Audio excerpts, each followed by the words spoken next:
Está entrando no ar o programa Mídia e Saúde na TV. Oferecimento: Laboratório Carlos Chagas. Confiança, qualidade e agilidade.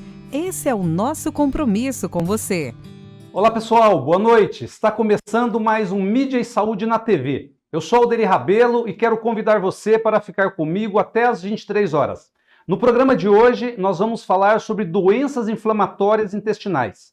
Sobre esse assunto, eu converso daqui a pouquinho com o médico hepatologista e gastroenterologista Écio Nascimento. Não saia daí! Programa Mídia e Saúde na TV. Pensando em alternativas para aqueles pais que não podem acompanhar seus filhos no pediatra em horários comerciais, a doutora Marielle Wolters implantou uma clínica com agendas à noite, finais de semana e feriados. Se precisar, estamos à sua disposição para melhor atender seus filhos. Clínica Doutora Marielle Wolters. Allen, farmácia e manipulação, cuidamos de você de forma única. Nossos farmacêuticos, referências do setor magistral, preparam o seu medicamento de forma personalizada, atendendo às suas necessidades. Visite-nos e descubra uma nova abordagem para a sua saúde. Avenida Rio Branco, 55, Zona 4, Maringá. 44 30 26 49 48. Motricidade orofacial é a especialidade da fonoaudiologia que trata os músculos da face e as dificuldades para mastigar, deglutir, respirar e falar em todas as idades, melhorando a saúde e a qualidade de vida. Auxilia na respiração oral, ronco e apneia do sono, na recuperação das cirurgias faciais, disfunções da ATM, paralisia facial e estética da face. Clínica de Motricidade Orofacial, doutora Silmara Regina Pavani Sovinski, 44 30 25 5565. Programa Mídia e Saúde na TV. Pessoal, já de volta aqui com Mídia e Saúde na TV e novamente com o nosso convidado aqui, Écio Nascimento, médico hepatologista e gastroenterologista. E vamos falar hoje sobre possíveis causas, sintomas e tratamentos das doenças inflamatórias intestinais. Écio, boa noite, seja bem-vindo mais uma vez ao Mídia e Saúde na TV. Prazer recebê-lo aqui. Obrigado, mais uma vez, estamos à disposição. Sempre muito bom para todos nós, as informações, né, Écio? São caminhos para obter qualidade de vida, né? Até a Organização Mundial de Saúde tem eu li uma vez que ela disse que uma das formas de se obter qualidade de vida é a boa informação. E é para isso que estamos aqui, né? Boa informação. Acho que hoje em dia com o Google, né? O pessoal... Santo Google procura muita informação na internet. Então, muitos pacientes já chegam com alguma ideia, mais ou menos, do que é que ele está tendo, né? Mas, assim, como o volume de informação é muito grande, ele fica confuso. Então, cabe a gente esclarecer aquilo que ele tem dúvida, né? Eu acho que é um instrumento, é um suporte, evidentemente, de informação. É uma ferramenta mais... Mas tem que tomar cuidado também, né? Porque muitas pessoas adotam como verdade absoluta e vão se automedicando, buscando orientações sem muita gente. Isso é perigoso também, né? Tem gume, né? É muita informação, você tem que selecionar aquilo que importa para você, né? Claro. Esse nosso tema, doenças inflamatórias intestinais, mas eu queria que antes da gente ir propriamente nesse assunto, eu queria que você falasse do intestino. Intestino, assim, o funcionamento adequado do intestino, qual que é a importância dele para o organismo no contexto geral? A premissa básica do intestino é a absorção de alimentos. Então, para isso, ele é dividido em partes, né? Então, nós temos um sistema condutor, que é o esôfago. Engoliu, passa pelo esôfago e cai no estômago. A partir do estômago, começa a primeira fase da digestão, né? Ativação de enzimas hepáticas, enzima gástrica, suco gástrico. E aí, quando ele entra no intestino delgado, que é o intestino fino, né? Que é o longo, esse intestino tem 6 metros de comprimento, a superfície toda dele. É onde vai ocorrer a digestão e a absorção de alimentos. Intestino delgado. No final desse intestino delgado, ele começa, então ele joga todo aquele líquido, né, que já foi absorvido dos alimentos. Que alimento? Carboidrato, proteína, gordura, vitaminas. Já foi absorvido. E joga esse líquido no intestino grosso. O intestino grosso é aquele que tem 1 metro de comprimento, que é o acessível à colonoscopia, por exemplo, né? E a função desse intestino grosso seria absorver essa água, que tem bastante, eletrólitos alguns, e fazer a excreção das fezes, que é o resíduo que não servia para a gente. Então a gente sabia há muitos anos que essa é a função do intestino. Só que ao longo dos anos as pesquisas e o conhecimento foi ampliando, e a gente sabe também a função imunológica que tem o intestino, né? Uma boa saúde intestinal é uma boa saúde em outros órgãos também. E essa é uma área da medicina que está crescendo bastante, né? Então, assim, nós temos muitas áreas específicas, né? Mostrando a interação entre o intestino, o funcionamento do cérebro, né? Existe doença cérebro-intestinal, né?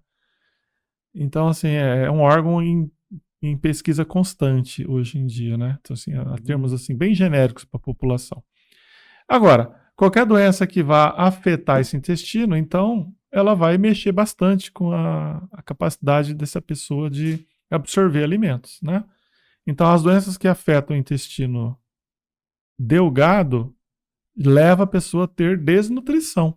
Ela não vai absorver alimento. Já aquelas que afetam o intestino grosso, elas podem ter outras consequências, né? Principalmente perda sanguínea, ou então os casos onde mais acontece neoplasia, tumor, no intestino grosso. Entendi. Agora, de um modo geral, o que você orienta as pessoas para a manutenção do intestino saudável, né? Porque, claro, de uma forma genérica, alimentação, mas existem outras formas aí de manter o intestino saudável? Então, a premissa hoje é a alimentação diversificada, desde que você não tenha nenhum impedimento alérgico, é a ingestão de todos os alimentos. Mas a preferência é tentar evitar, como sempre, né, açúcares refinados, né? Açúcares em geral e alimentos muito processados. Carboidratos de fácil absorção. Porque esse é um tipo de alimento que a gente não teve na nossa evolução, né, ao longo dos milhares de anos de evolução da espécie humana. Hoje em dia, com alimento muito fácil, a gente ingere esse produto muito facilmente. Então, doces, açúcares, geleias, farináceos em geral, né? Então, isso nós temos maquinaria enzimática para digerir, absorver isso, mas de uma forma assim que é muito rápida. Então, assim, a absorção muito rápida desses alimentos favorece a resistência insulínica, aí já vai dar problema no fígado, né, que é a tal da esteatose hepática. Então, a alimentação ela tem que ser uma alimentação mais equilibrada. Ao mesmo tempo, com a industrialização e a preservação de alimentos, então aí tem também os conservantes, né, os acidulantes, que também pode ter algum efeito na saúde intestinal.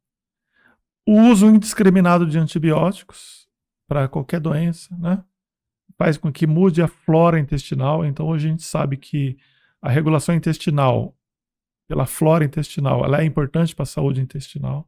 Então, a disbiose, né, que é um descontrole dessa população bacteriana do bem, favorecendo uma população bacteriana do mal, né, entre aspas, assim, vai gerar uma série de consequências para o paciente, né? Então, assim, esses fatores a gente sabe hoje que interfere bastante na saúde intestinal.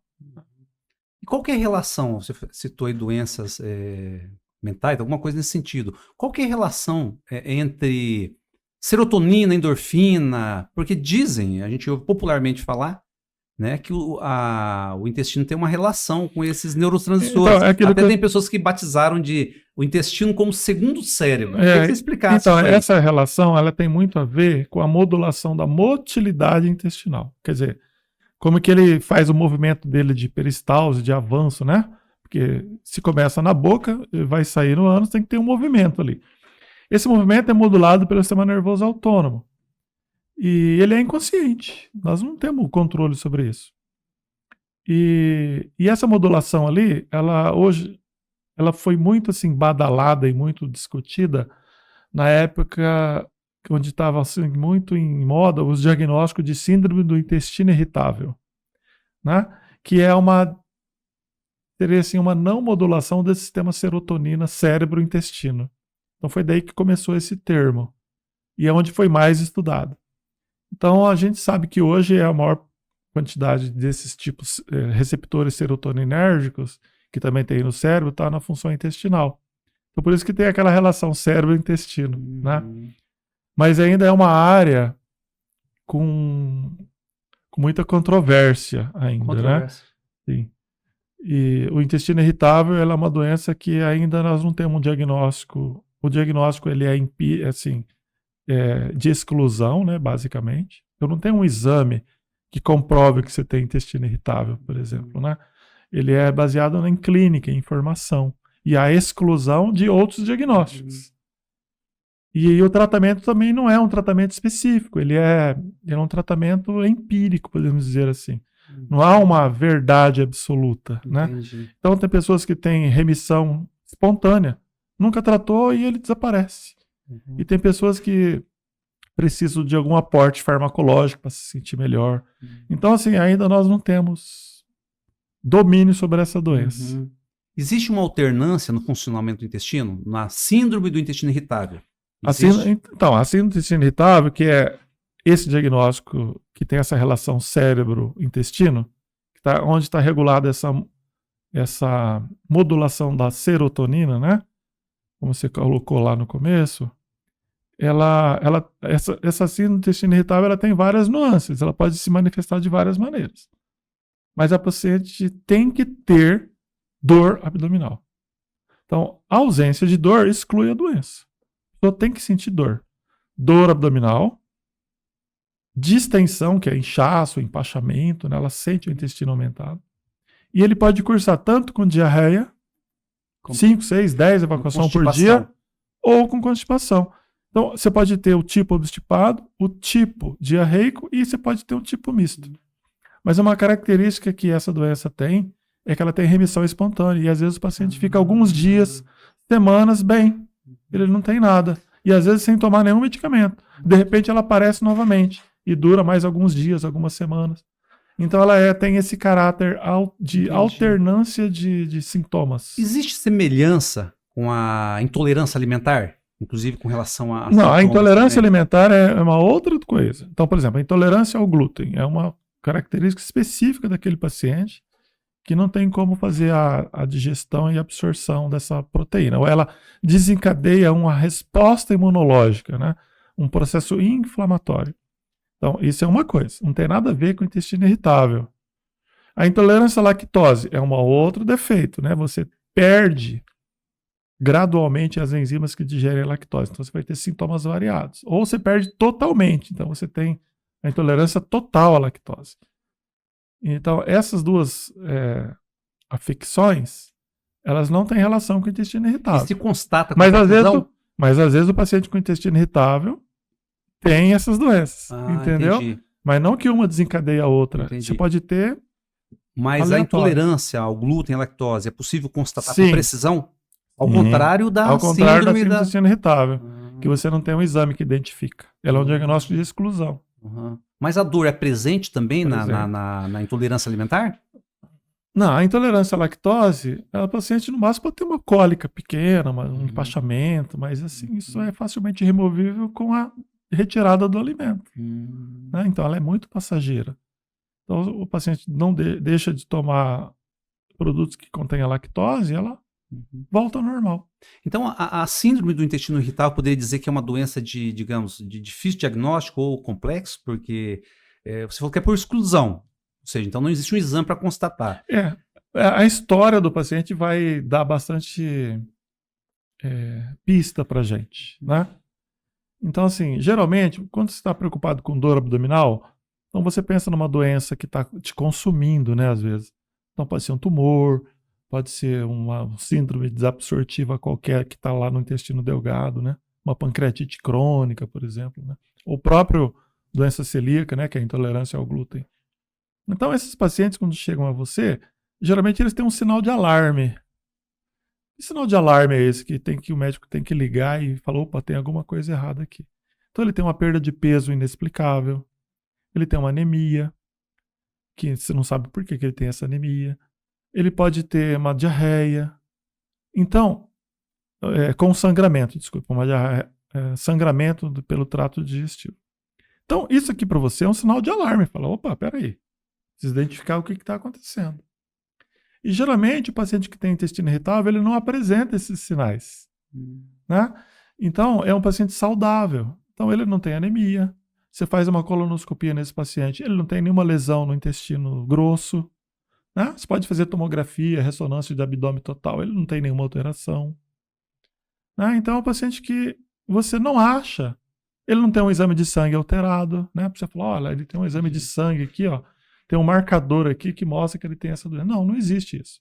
Então, é um paciente que tem exames absolutamente normal, mas tem a clínica de dor, de distensão, de diarreia. Então, ele é um diagnóstico de exclusão. Entendi. Écio, agora, quais fatores estão associados, já que não é possível precisar, né? Você falou que o diagnóstico é por exclusão, mas existem fatores associados, fatores que vocês conseguem supor que estão ligados a esse problema? Então, a síndrome do intestino irritável, ela é a doença mais, assim, junto com a dispepsia funcional, né, que é do estômago. O que é dispepsia? É aquele empachamento, a sensação de peso, má digestão. Seria uma lentificação, né, da digestão do estômago, né? Elas são enquadradas como doenças funcionais do aparelho digestivo. Então, existem critérios para você identificar cada uma delas. E elas são por exclusão. Então, é assim, são exames absolutamente normais, tanto sanguíneos quanto de imagem, né? Tomografia, ultrassom, ressonância, endoscopia, colonoscopia. Mas o paciente te apresenta esse sintoma. Então, e não tem nenhum sinal de alarme, né? Ele não tem nada. Mas ele tem um sintoma. Então, você classifica como doenças funcionais do aparelho digestivo. E o intestino irritável é a mais prevalente. Ela é a mais comum, segundo a literatura médica. E o que é muito comum também são essas dispepsias funcionais que eu te falei, né? Que é um conjunto de sinais e sintomas, né? É uma síndrome. E onde o paciente apresenta várias queixas, né? Como essas que a gente acabou discutindo para intestino irritável.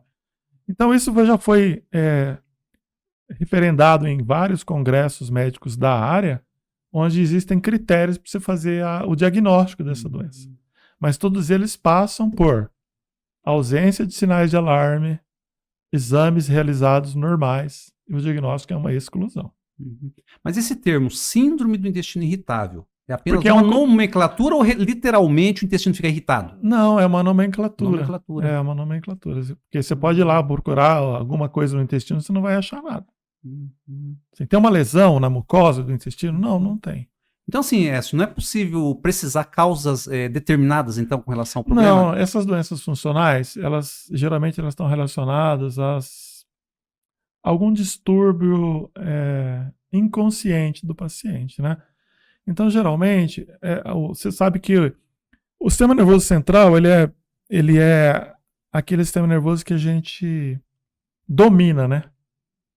Então, eu vou me levantar, eu vou ao banheiro, eu vou comer, eu vou vestir uma roupa, eu vou passear, eu vou sair. O voluntário. É o voluntário. Você tem essa vontade, você vai lá e faz. O sistema nervoso autônomo é aquele que você não domina. Por exemplo, o seu coração está batendo. Você mandou ele bater? Não, não mandou. Você está fazendo a digestão do alimento agora. O intestino seu está movimentando, o seu estômago está movimentando. Você pediu para fazer isso? Não. Então ele é autônomo, ele funciona independente da sua vontade. Mas esse sistema nervoso autônomo, ele é de certa maneira modulado ou influenciado pelo sistema nervoso central.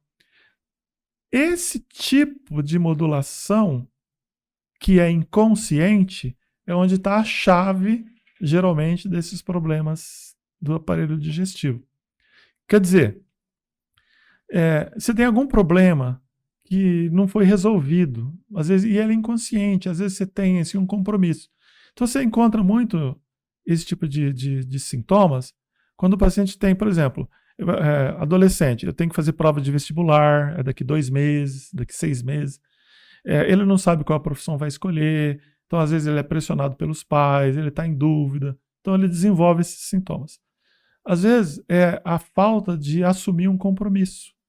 Por exemplo, eu vou me casar, eu tenho que fazer um concurso, eu estou inseguro, né? Então, esse paciente sempre ele terá, toda vez que ele vai ter um desafio, ele, por alguma maneira, ele se sente tipo desconfortável. Uma E questão aparece emocional. o sintoma. Questão emocional. Isso.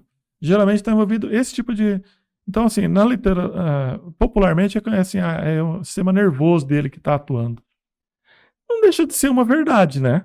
Mas é que essa modulação ela é muito mais complexa. Então, os pacientes que têm distúrbios funcionais muito importantes, como intestino irritável, e que sofrem com ele, além do tratamento básico que um gastroenterologista pode dar, há necessidade dele fazer uma psicoterapia, né? Porque podem ser problemas não resolvidos. E às vezes o paciente nem sabe qual é, né? Então ele vai precisar de um apoio desse tipo de profissional também. Na verdade, de repente, é uma maneira que o organismo está extravasando, ele Exato. está canalizando, inadequadamente. Ele está vai falando para você, ele está falando, olha, eu não estou bem, vai procurar uma solução para mim. Seria mais ou menos isso. E quando se pensa em tratamento, é no conjunto de sintomas e não... Porque assim já, né? Do ponto de vista É da manifestações. gastroenterologia, é um tratamento sintomático. Eu tenho dor, eu dou um analgésico. Tem diarreia. Tenho cólica, eu dou um anticolinérgico. Eu tenho diarreia, melhora a diarreia. Estou obstipado, melhora a obstipação. Mas você não entra no cerne do problema. Você não vai lá atingir o que está acontecendo. Quem vai fazer isso é a psicoterapia. Senhor, convidar você para a gente tomar água, fazer um breve intervalo, mas antes eu queria que você respondesse de uma forma geral, né? Eu acho que é importante sempre enfatizar, porque a base aqui é qualidade de vida, e já que o assunto são as doenças inflamatórias intestinais, agora que nós vamos entrar propriamente, né? Até agora falamos de função, né? Sim. Agora que a gente vai começar a falar. Mas assim, num contexto geral, o que você diria para as pessoas que estão nos assistindo? Preservação do intestino. O que ele deveria fazer? As medidas mais importantes para a manutenção do intestino saudável. Você falou algumas coisas aqui, né? Mas da alimentação. O principal é a alimentação mesmo, né? É escolher alimentos de boa procedência, né? Variabilidade de alimentos, né? Onde tenha carboidrato, proteína e gordura distribuídos de uma maneira adequada. A fibra. Então, é onde está o uso de vegetais, né? Uso de vegetais e frutas em geral. Então, a dieta é equilibrada, né? O que é uma dieta equilibrada? Bom, quem pode dar melhor é o pessoal da nutrição, mas basicamente seria, hoje em dia, uma dieta moderna, né? Ela envolve 40% de carboidrato, 30% de proteína, de gordura e 20%, por exemplo, de proteínas. Isso tem que ser bem distribuído. Então, esse carboidrato tem que ser um carboidrato que tenha carboidratos complexos, né, de preferência produtos integrais, que não vão ter absorção rápida, não vai levar à resistência insulínica. As proteínas, que é carne, leite e ovos, para quem não tem alergia alimentar, né? E a gordura que está embutida nesses alimentos, ela teria que ser bem distribuída numa forma assim, monossaturada, poliinsaturada e saturada. Então é muito difícil a população em geral entender como é que é essa distribuição. Mas assim, a chave para o bom funcionamento intestinal é esse tipo de alimento. O uso da fibra, como você comentou, ele está incorporado nas dietas que contenham vegetais, né, principalmente frutas, legumes e verduras. E o uso da fibra é interessante porque ela vai modular bastante o funcionamento do intestino grosso. E ela facilita muito a evacuação, né? Muita gente tem dificuldade de evacuar por falta de fibra. Come muito produto refinado, muita proteína, muita carne. Não tem fibra na dieta, tem dificuldade de evacuar. Quando você acrescenta fibra, ele começa a evacuar melhor. Então, na verdade, não é que ele tinha um problema, ele tinha um erro alimentar. Se corrigindo o erro alimentar, ele melhora. Na maioria das vezes é assim. E a fibra tem um papel muito importante na não ativação de genes para o câncer, né? Ah, é? Sim. Hoje em dia a gente sabe que quanto mais fibra, menos ativação de genes oncogênicos. Ou seja, é uma forma de prevenir o câncer. Exatamente, de intestino, né? Então, quanto a gente vê isso, é um estudo muito assim, populacional de observação. Então, naqueles países onde as pessoas têm dieta muito coletora, que comem produtos in natura, né, e não tem alimentos muito processados, você tem menos índice de câncer de intestino. Quando você pega um país muito industrializado, onde a comida é muito refinada, né? O uso de produto muito conservante, as pessoas têm mais incidência de câncer intestinal. Se o líquido, né? A água, né? A água também é importante, né? Sim. Né? A água é controlada pela sede, né? Então, você tem que usar. Certo. Nem excesso, nem falta, né? Claro, com certeza. Não é para tomar 5, 8 litros de água também por dia. Verdade. Então vamos fazer um breve intervalo, tá? Sim. Na sequência vamos falar sobre as doenças inflamatórias intestinais, okay. Beleza? Pessoal, um breve intervalo aqui e na sequência, a continuidade desse assunto, tá? Vamos falar propriamente das doenças inflamatórias intestinais. Não saia daí. Programa Mídia e Saúde na TV. Eco Maringá, clínica de imagem especializada em ultrassonografia vascular, ecocardiograma adulto, ecocardiograma infantil e ecocardiograma fetal. Eco Maringá, há 30 anos cuidando de você. Tradição e confiança na realização de ecodoppler color cardiovascular infantil e ecocardiograma fetal. Rua Luiz Gama, 500, Maringá, Paraná. Fone 44 3262 3455. Quem respira melhor, dorme melhor. Se você ronca, pode ser o início de uma doença grave, a apneia do sono. A Respirar Shop oferece um tratamento especializado com supervisão do fisioterapeuta Guilherme Munhoz, um especialista em tratar distúrbios do sono através do equipamento CPAP. Fale com a Respirar Shop pelo WhatsApp 98802-2334. A Clínica de Podologia Silvia Ferreira, com a missão de proporcionar bem-estar, conforto, saúde, autoestima e felicidade ao seu paciente, oferece o melhor para você que procura um atendimento com excelência, segurança, ambiente aconchegante e climatizado, equipamentos e esterilização de alta tecnologia para garantir a segurança que você precisa. Serviço prestado com amor, transparência e responsabilidade para proporcionar um caminhar mais feliz. Clínica de Podologia Silvia Ferreira, 44 99774 5657, Rua Santos Dumont, 1976, Maringá. Você sabia que boa parte das tonturas, vertigens e desequilíbrios corporal pode ser tratada através da fisioterapia? Através de exercícios personalizados e individualizados ou algumas vezes através de manobras de reposicionamento de cristais que se deslocaram dos canais, o labirinto. Procure a fisioterapia especializada. Ellen Matsumoto Meneghetti, Fisioterapia Vestibular, 44 99923 0000. Programa Mídia e Saúde na TV. Pessoal, já de volta aqui com Mídia e Saúde na TV, e neste segundo bloco nós vamos falar especificamente das doenças inflamatórias intestinais. Retocolite e doença de Crohn. Agora você vai me corrigir se eu tinha falado errado, né, Edson? É isso mesmo, doença de Crohn? Nos congressos aí médicos, cada um fala de um jeito, tá? Crohn. Doenças inflamatórias intestinais. Então, o nome já pressupõe que existe uma inflamação no intestino, é isso? É isso. Então, em termos gerais, posso dizer assim, essas duas doenças, elas têm um cunho, assim, qual é a origem? É autoimune. O que desencadeia o seu sistema imunológico a atacar o seu próprio intestino, a gente não sabe. Tanto é que a base do tratamento dessa doença é o uso de imunossupressor, quer dizer, eu vou colocar um pé no freio do sistema imunológico para que ele não ataque as minhas próprias células. Então ela é considerada uma doença autoimune. Agora, o que leva o organismo a fazer isso, a gente não sabe ainda. Como são as outras doenças autoimunes, né? Então tem foi um desequilíbrio, né, do nosso sistema imunológico. Em vez de ele nos proteger, ele nos ataca. Então isso tem para várias doenças. Então as doenças reumatológicas são assim, lúpus, né, esclerodermia, né, e assim vai. No fígado também tem hepatite autoimune e outras coisas. Então, nós temos as doenças autoimunes. Então, Crohn e retocolite são doenças autoimunes. O que diferencia muito uma da outra é a localização. Então, a doença de Crohn é uma doença mais ampla. Ela atinge qualquer parte do trato gastrointestinal, desde feridas na boca, língua, até o acometimento do intestino delgado, que é aquele fino, principalmente no íleo, que é a porção final desse intestino. E atinge também o intestino grosso. E pode atingir muito a região anal também, causando fístulas. Então, isso assim, a doença de Crohn é uma doença que acomete todo o trato digestivo. Não quer dizer que vai acometer tudo ao mesmo tempo, mas ela pode acometer. Ela pode evoluir por câncer, por exemplo? Não.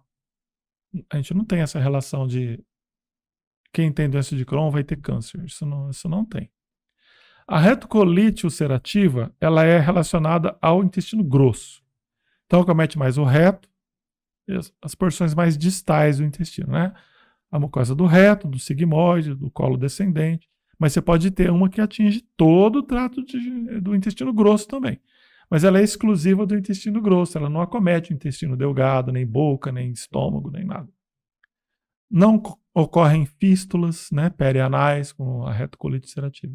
Dor? Muito pouco dor também. O que o paciente tem é muita diarreia. E é uma diarreia sanguinolenta, em grande parte das vezes. Então, esse paciente ele tem uma propensão muito grande de ter anemias constantes, né? Sangramento. Então, ele vai ter sangramento, diarreia sanguinolenta, vai ter anemia. Não é um sinal de alarme que a gente discutiu antes? Muito. Vai procurar para ver o que está acontecendo. Então, geralmente, são retocolites ulcerativas. Essa aqui, Oderi, ela pode ter relação com câncer. Então, a retocolite ulcerativa, por ela ter descamações frequentes da mucosa intestinal, ela tem mais propensão ao aparecimento do carcinoma do intestino do que o Crohn, por exemplo, né? A retocolite ulcerativa. E tem uma variante da retocolite ulcerativa, que é uma doença autoimune, que também pode atingir o fígado, causando uma outra doença autoimune no fígado, que é a colangite esclerosante. Então, alguns pacientes que têm retocolite evoluem também para uma doença de fígado grave. Né? Então, é uma doença muito diferente do Crohn, mas que acomete o intestino grosso. A doença de Crohn, ela geralmente não tem sangramento. Às vezes o paciente aparece com dor abdominal, distensão abdominal, porque ele teve um processo inflamatório muito grande ali no intestino, pode ser o grosso ou o delgado, e ele faz uma fibrose nesse intestino e ele diminui o calibre, ele fica estreitinho. Nós chamamos isso de estenose. E às vezes essa estenose fecha. E aí não passa mais nada. Então o paciente faz um abdômen agudo, ele fica com o abdômen distendido. E é esse que tem que ser operado às vezes às pressas, sabe? Ele faz um abdômen agudo, cirurgia. Aí você tem que ressecar aquela porção intestinal, né? Então é uma doença que tem complicações assim bastante relevantes. Mas assim, não tem como falar uma é mais grave que a outra, né? Todas têm potencial de ser grave e deixar o paciente com bastante sofrimento. Mas a gente conseguiu graduar essas doenças. Então, hoje a gente gradua em leve, moderada e grave. As duas. As duas. E isso vai definir pra gente o tratamento. Tem cura, não? Não, mas pode ter remissão Controle. espontânea, mas ele pode reaparecer anos depois, meses depois. Você não pode falar assim, ó, você está curado de doença de Crohn, você nunca mais vai ter. Isso não existe. Né? É um acompanhamento e uma vigilância constante. Então, assim, o paciente pode ter tanto Crohn quanto retocolite, uma doença leve. Leve. Ele teve lá um pequeno sangramento, ele tem uma diarreia pequena, mas você faz um exame, ele tem uma porção muito pequena cometida. Então, ele tem um quadro leve da doença. Ao passo que ela pode ser o extremo, muito grave. Por exemplo, você não controla a diarreia desse paciente, ele perde sangue a todo momento, tem que fazer transfusões seriadas, ele não responde ao imunossupressor. Então, é uma doença grave. Então, você tem que tentar alternativas diferentes de imunossupressão. Quando você fala doença grave, por que exatamente grave? Quais as consequências que podem decorrer? Primeiro que você tem que usar uma carga muito grande de imunossupressor, que são os medicamentos. E às vezes você não consegue frear o avanço da doença. Então, no caso da retocolite, ele pode fazer muita diarreia, ter muito sangramento, acometer todo o intestino. E isso pode levar ele a fazer um quadro muito tóxico para esse intestino. E às vezes a conduta para esse paciente é a retirada do intestino total, se ele não responder a nada. Então isso é uma doença grave. Então, nós temos a moderada, que são sintomas intermediários entre o leve e o grave, e tem o leve. Na maioria das vezes a doença é leve a moderada. né? Poucos pacientes desenvolvem forma grave da doença, onde há necessidade de retirar o intestino, né? Fazer a colectomia total do intestino grosso. Ele fica sem intestino grosso. E vive normalmente? Vive. Ah, mas como? Vive. O ser humano não depende necessariamente... Não. Não é um órgão de necessidade vital? Não é. A gente acaba convivendo sem ele, né? Você vai ter muitas perdas, né? Perde muita água, muito eletrólito, mas ao longo dos anos, essa porção final do ilho, ali, do intestino delgado, ele absorve muito dessas funções. Ué, Né? se agora é possível dizer se existem fatores, comportamentos, atitudes que podem, digamos assim, potencializar um quadro aí dos problemas? Então, é aquilo que é assim, qual é o gatilho para você desenvolver uma doença autoimune? Então, isso é muito discutível, né? Então, existem teorias diversas, né? Vacinações, né? A teoria da vacinação, ela está em voga novamente, né? Com o advento do Covid agora. Você pode ter mas geralmente tem um gatilho, um fator ambiental que desencadeou. Então, uma infecção intestinal bacteriana, uma infecção sistêmica, tipo dengue, pode ativar uma doença que estava lá latente. Mas suposições? Suposições, você não tem uma prova. Mas geralmente há um gatilho. Então eu tomei um medicamento, desencadeou, fiz uma infecção qualquer, desencadeou, né? Então, assim, nós estamos num pé ainda que nós temos muitas hipóteses e nenhuma certeza daquilo que, sim, essa foi a causa da doença, entendeu? Então não é possível falar exemplos de outras doenças autoimunes? Não é possível falar em prevenção? Não. Como é que você vai prevenir uma doença autoimune? Não tem como você prevenir. Não tem como, né? Não. Se ela for aparecer, se você tiver a genética para isso, você vai ter Agora, essa doença. de uma forma assim, bem detalhada, a doença de Crohn e a retocolite, quais são as manifestações? Elas se confundem, os sintomas de uma com a outra? Pode confundir bastante. Tanto é que tem uma entidade intermediária. Então, o paciente apresenta, por exemplo, diarreia, uma dor abdominal, mas você não consegue fazer o diagnóstico de Crohn e você também não consegue fazer o diagnóstico de retocolite. Então você fala que ele tem uma doença inflamatória intestinal. Né? E às vezes depois de alguns anos ele vai para um lado ou vai para o outro. Então, às vezes o diagnóstico é muito complicado. Tá? Então, principalmente quando você tem diarreias, né? Quando você tem uma forma predominante que é a diarreia, às vezes, e sem outro comprometimento muito importante, que te levam a afirmar que isso é uma retocolite, ou também não tem aqueles indícios de Crohn, né? Quer dizer, não afetou o intestino delgado, não afetou região perianal, não afetou estômago, não afetou boca. Fala, será que isso aqui é um Crohn? Será que isso aqui é uma retocolite? Você fica na dúvida. Então elas podem se sobrepor mesmo. Mas existem exames, exame de imagem, de sangue, alguma coisa que podem ser indicativos das doenças? Por exemplo, atingir o intestino delgado não é retocolite, é Crohn. Né? Então isso já é bem determinado. Bem determinado. Ele estenosou, fez uma constrição do intestino delgado e teve que operar. Isso é Crohn. Retocolite não faz isso. Apareceu uma fístula perto do ânus ali.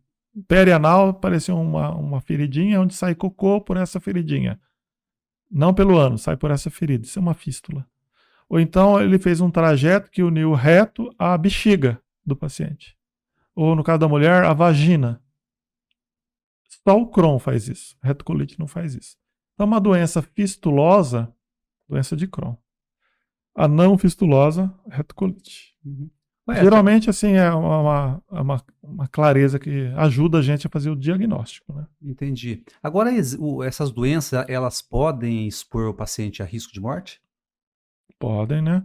No caso do Crohn, uma obstrução aguda, um abdômen agudo, uma cirurgia de urgência, é sempre um risco que o paciente vai ter. Sempre.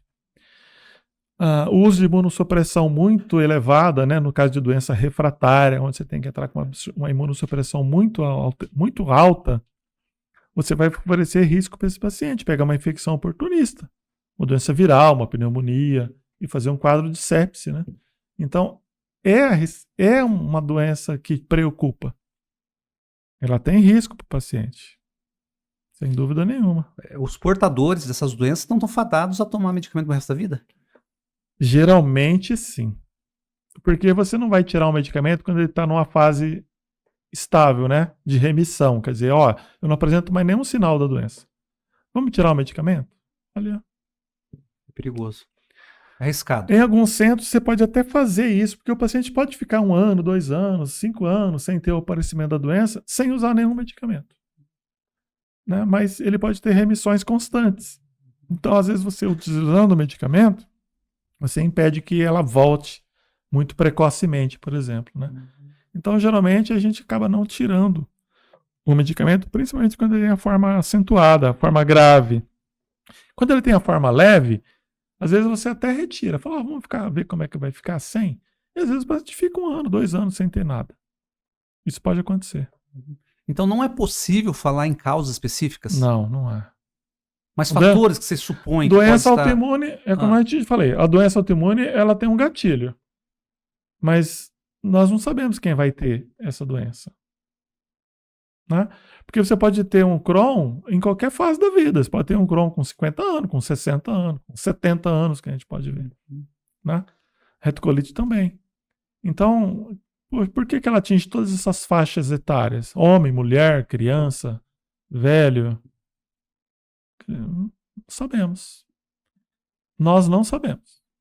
Vocês não conseguem, os médicos, fazer uma associação com perfil comportamental, raça, enfim?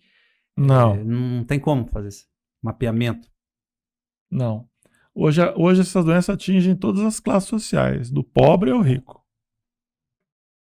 Né? Do homem à mulher, a criança e o idoso. Então, a gente não tem como... E o tratamento, como funciona? É um tratamento periódico? O tratamento contínuo, né? é Claro, contínuo. né? Mas toma todo dia? Todos os dias. Todos os dias. É. Tem alguns imunossupressores que você faz administração quinzenal, semestral, né? Bimestral. Depende do tipo da imunossupressão que você vai fazer. Bom destaque aqui, Alderi, que todas essas medicações são fornecidas pelo SUS. Né? Então, se um paciente chegar na sua clínica particular, né? Fazer todo o diagnóstico, os exames particular.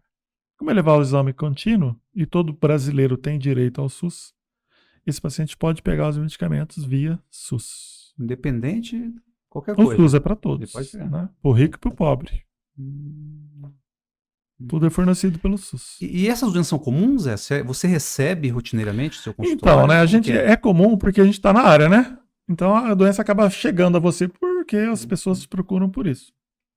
Mas todos os pacientes, todos os médicos desta área, que tem vários ambulatórios, então a gente tem no Hospital Universitário, e tem colegas que tem o Sesumar, ou nas clínicas particulares, os ambulatórios estão sempre cheios, né? Então existem tem bastante doença, sim. Uhum. Eu não sei te precisar em número, porcentagem, entendi. Mas tem bastante. Uhum. E elas podem provocar outros tipos de doença se não for tratado adequadamente? Não. Existe uma entidade que chama assim, manifestação extraintestinal da doença inflamatória. Então, tanto com a retocolite, às vezes ele começa com uma doença fora do intestino. Fora do intestino? Fora do intestino. Por exemplo, uveíte. Nos olhos. É uma das, assim, é um exemplo, né? Uhum. Que pode aparecer. Osteoartrites. Né? A pessoa tem artrite, dor articular, edema. Primeiro vai no reumato, aí depois aquilo você vai ver que é uma manifestação de uma doença de Crohn ou de uma retocolite. Isso pode acontecer. Wes, mas em linhas gerais, para a gente encerrar nosso bate-papo, os portadores das duas doenças eles podem viver com qualidade, mesmo tendo as manifestações, mas é possível ter uma qualidade de vida. A qualidade ela é alcançada quando ele faz a remissão da doença da forma grave para a forma moderada ou leve. Que a gente chama de remissão, fase de remissão. Aí ele vai ter uma qualidade de vida normal, como qualquer pessoa. Mas quando ele volta a ter complicações, ele tem uma qualidade de vida ruim. Tá certo. Foi muito bom conversar com você, a exemplo das outras vezes, né? Fica aqui o convite para um novo bate-papo, tá bom? Desejo uma boa noite para você, um bom final de semana e a gente se encontra aí na próxima ocasião. Sim, obrigado, boa noite a todos. Pessoal, Mídia e Saúde na TV está terminando por aqui, mas nos encontramos na terça que vem. Não deixe de acessar nossas redes sociais e se inscrever no canal Mídia e Saúde na TV. Um forte abraço e até terça que vem.